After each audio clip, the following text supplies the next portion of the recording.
Hi అండి. Praise lord. ఎలా ఉన్నారండి? దేవుని కృప బట్టి మీరు అందరూ క్షేమంగా ఆరోగ్యంగా ఉన్నారని నమ్ముచున్నాను. ఇంకా మార్నింగే లేచి ఫ్రెష్ అప్ అయిపోయి ఇంకా వంటగదిలోకి వచ్చానమాట. ఈరోజు పప్పు మామిడికాయ చేద్దాం అనుకున్నాను. అందుకని చెప్పేసి ఫస్ట్ పప్పు అయితే నానబెట్టేసుకుంటున్నాను. దాంతోపాటు రైస్ కూడా నానబెట్టానండి. కానీ అది చూపించలేదు, మీకు తెలుసు కదా అన్నట్టు. పప్పు అయితే కొంచెం నానబెట్టేసుకుని ఇక పక్కన పెట్టేసాను అనమాట. ఇంకా నేనైతే ఇంకా టిఫిన్ బ్రేక్ఫాస్ట్ కింద ఈరోజు అయితే మినపట్టు అయితే వేస్తున్నానండి. చాలా స్మూత్గా మంచిగా వచ్చింది. నాకు చాలా అంటే నచ్చిందనమాట. దీంట్లో నేను కాంబినేషన్గా ఏం తిన్నాను తెలుసా? ప్రతి ఒక్కరైతే చట్నీ అవి చేసుకుంటా, నేనైతే అలా చేసుకోకుండా ఇవాళ కొంచెం వెరైటీగా, అంటే తెలుసు చాలామంది ఎక్కువ తినరు, నేనైతే దీంట్లో హనీ వేసుకుని తిన్నానండి. చాలా బాగుంది. ఒకసారి మీరు ఎవరికైనా తెలియకపోతే ఖచ్చితంగా ట్రై చేయండి. ఇది ఎక్కువ చిన్నపిల్లల కంటే బాగా నచ్చుతుందండి. ఒకసారి ట్రై చేయండి. ఇంకా దాంతోపాటు ఇంకా మార్నింగ్ నేను సోజా కూడా పెడుతున్నాను కదా. ఆ సోజా అయితే ఆల్రెడీ మీకు తెలుసు కదా అని చెప్పేసి చెప్పలేదన్నమాట. ప్రతిసారి చూపించడం ఎందుకులే అని చెప్పేసి ఇంకా సోజావ దాంతోపాటు ఒక మినపట్టు రెండు తింటూ నేనైతే ఇంకా నా బ్రేక్ఫాస్ట్ అయితే కంప్లీట్ చేసుకున్నానండి. ఇలా నా బ్రేక్ఫాస్ట్ చాలా నచ్చింది నాకు. టిఫిన్ కంప్లీట్ అయిన తర్వాత ఇంకా నేనైతే గిన్నెలు అవి ఉన్నాయండి. నిన్న కడిగిన గిన్నెలన్నీ ఎక్కడెక్కడ సెగ్రిగేట్ చేసుకుంటున్నాను అనమాట. ఏటికాటికి ఎక్కడెక్కడ పెట్టుకుంటాను. ప్లేట్లు ఒక చోటన, గ్లాసులు ఒక చోటన, కప్పులన్నీ ఒక చోటన అలా పెట్టుకుంటాను అనమాట. అలా అన్నీ కూడా సర్దుకున్నాను. ఇంకా అన్నీ సర్దుకున్న తర్వాత ఇంకా గిన్నెలు కొన్ని లైట్గా ఉన్నాయంటే అవి కడుక్కుంటున్నాను అనమాట.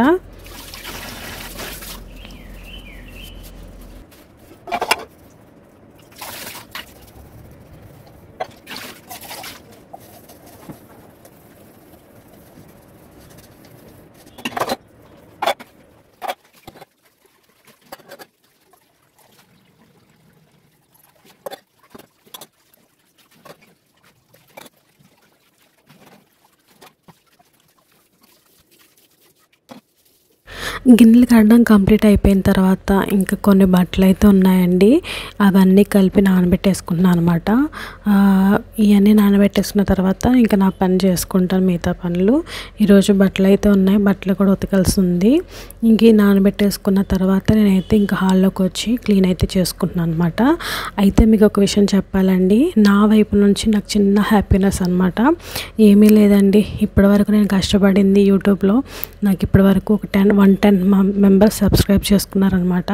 నాకు చాలా మంచిగా అనిపించింది. నేనైతే ఒక 8 మంత్స్ 9 మంత్స్ వరకు కష్టపడ్డానండి దీనికోసం. నాకు ఇప్పటికీ ఈ 7-8 మంత్స్లో నాకు 110 మెంబర్స్ సబ్స్క్రైబ్ చేసుకున్నారు. ఇప్పటివరకు నేనైతే 249 వీడియోస్ అయితే పెట్టానండి.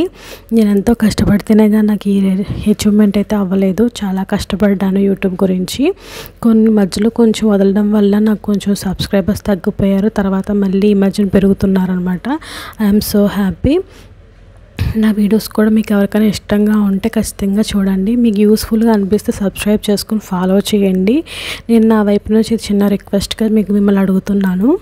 ఇంకా అది అయిపోయిన తర్వాత ఇంకా నేనైతే ఇంకా కర్రీ కోసం అని చెప్పేసి, అంటే నానపప్పు అయితే ఉడకపెట్టాలి కదా.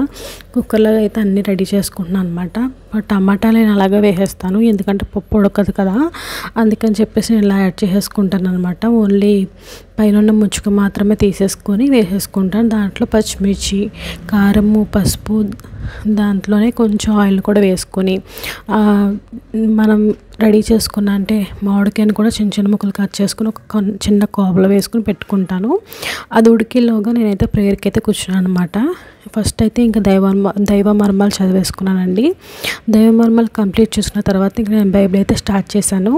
ఈరోజు ఫస్ట్ లూకా మొదటి అధ్యాయం అయితే చదివానండి. దీంట్లో మళ్ళీ మనం అది మత్తయిలో ఏం చదువుకున్నాము, మార్కులో ఏం చదువుకున్నాము సేమ్ ఉంటుంది. కాకపోతే కొంచెం వేరియేషన్గా ఉంటుంది అనమాట. అందుకని చెప్పేసి మళ్ళీ అదే కదా అని చెప్పేసి మళ్ళీ మీకు అంత క్లియర్గా ఎక్స్ప్లెయిన్ చేయట్లేదు.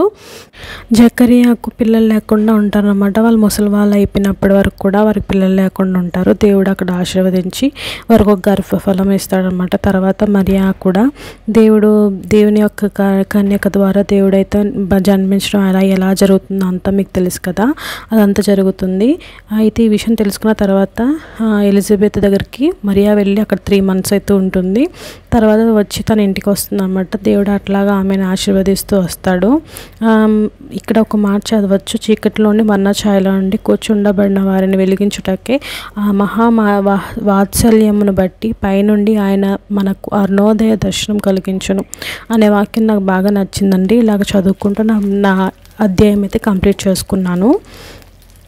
ఇంకా అది అయిపోయిన తర్వాత నేనైతే ఇంకా పప్పు చూసాను అనమాట. వచ్చిన వెంటనే ఇంకా కర్రీ అయితే అయిపోయింది, విజిల్స్ వచ్చినాయి, మంచిగా ఉడికిపోయింది అనమాట. ఇంకా దాన్ని అయితే తాలింపు అయితే వేసుకుంటున్నాను వీడియోలో చూపించినట్టుగా. చూసారు కదా ఎంత నీట్గా అంత బాగా కనిపిస్తుంది కలర్ఫుల్గా. అయితే ఒక చిన్న మిస్టేక్ చేశాను నేను, ఏంటంటే దీంట్లోకి మొత్తం మామిడికాయ మొత్తం వేసాను, దానివల్ల బాగా పులుపు ఎక్కువైపోయింది, తినలేకపోయామన్నమాట. ఇక అది చూసుకోవాలి. నేను ఈసారి అనవసరంగా తప్పు చేశాను అనిపించింది, కానీ టేస్ట్ వైజ్ అయితే చాలా బాగుందండి. ఒకసారి మీరు కూడా ట్రై చేయండి. ఎప్పుడైనా మామిడికాయ కట్ చేసుకునేటప్పుడు ఒకసారి కొంచెం తీసుకుని చూడాలి, టేస్ట్ చూడండి, అప్పుడు మీకు తెలుస్తుంది. అంతేనండి ఈ వీడియో. మీకు నచ్చినట్లయితే యూస్ఫుల్గా అనిపిస్తే సబ్స్క్రైబ్ చేసుకుని ఫాలో చేయండి. Thanks for watching.